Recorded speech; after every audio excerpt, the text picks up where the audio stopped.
Our Torah portion this week, the double portion Tazria and Metzora, highlight for us exactly what the theology is that the Torah is trying to teach. As if we hadn't gotten the message already from the experience in Egypt and the 10 plagues, and from the crossing of the sea, and of God's revelation at Mount Sinai, that God intervenes in history and that God determines each event that happens, we have in this week's portion, even to the ultimate individual personal level, that things that happen to our bodies also come from God. Now, it might be one thing to be able to rationalize the God's intervention in the course of human history as a response to events that happen. In other words, there are a variety of ways of explaining why a particular event happened, or to try to provide some spiritual or moral meaning to it. In other words, the people of Israel got out of Egypt.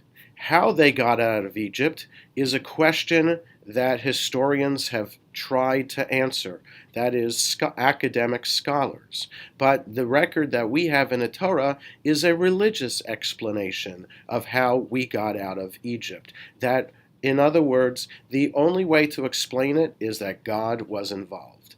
So there's a rationalization and an easy explanation for understanding a response to historical events. But when we apply that to our own personal lives, does that also make sense? In other words, would we want to explain that the sinus infection that I have right now is a response of God intervening in my life and causing me to have this illness? For the Torah, the answer is absolutely yes. God controls everything. But even the rabbis 1800 years ago had an issue with that, and they understood the second portion of this double portion, Metzora, as an acronym for Motzi Shem Ra.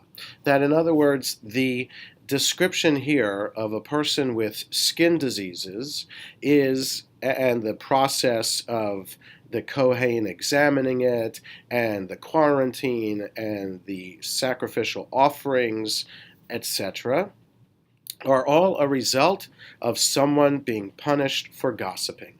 So the rabbis transform what is clearly in the Torah, an explanation of unusual things that happen to our body, in a more spiritual way to understand the punishment for gossiping. And so the rabbis begin the framework and begin the process for us to also reinterpret the Torah.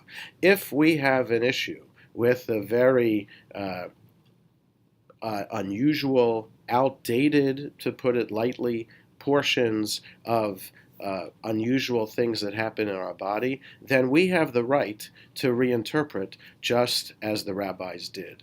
And it raises the question, how do we respond to events in our life? And is a spiritual response to events always appropriate? Shabbat Shalom.